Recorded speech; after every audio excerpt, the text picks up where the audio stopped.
Hi, today we're going to bone and roll a lamb shoulder. Before we get started, I'd like to show you some knives that we have available in store for sale. Good quality boning knives. These are what I'm going to be using in all my videos from now on. I use a 5-inch boner, find I have more control.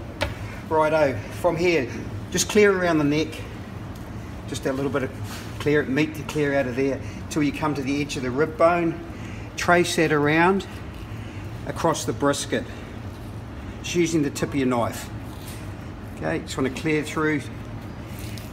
Then once you've cleared the brisket, pull it down a little bit and you'll see it pull away from the rib cage. Put your knife hard against the ribs and then cutting down, clearing the meat and the bone.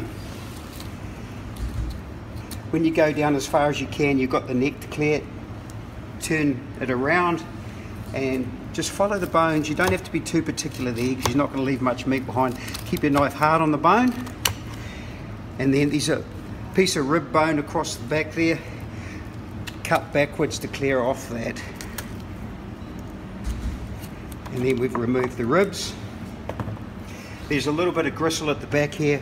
We need to remove that because that's the paddywhack and it doesn't eat very nicely, so we remove that. Okay, there's a bit of heavy fat through here. I like to take that out. Some people might like to leave it in there to leave a little bit of fat in the meat. I like to remove it. Just clear that fat there, and across the brisket there's a heavy piece of fat. Okay, from there, if you move the shank around, you'll see a little leg joint in there. Use the tip of your knife, cut through the joint, and then break it down, which will open that ball joint up. The blade bone runs back, so with the tip of our knife, put it across the top of that ball joint, flat down onto the blade bone, and cut away, clearing the blade.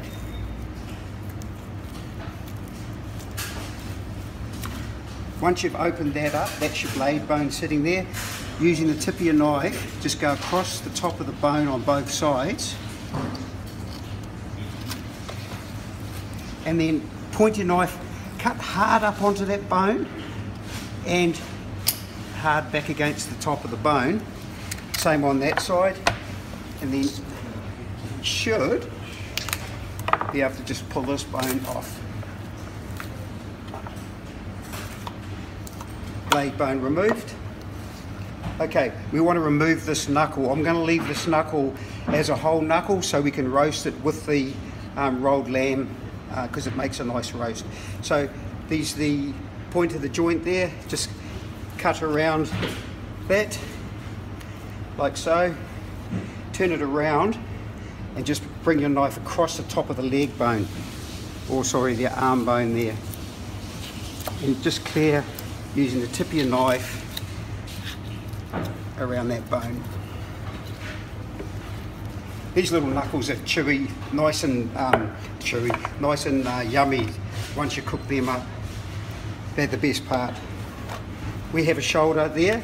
You can actually just roll it, string it with any sort of slip knot, or you can cook it as a flat lamb roast.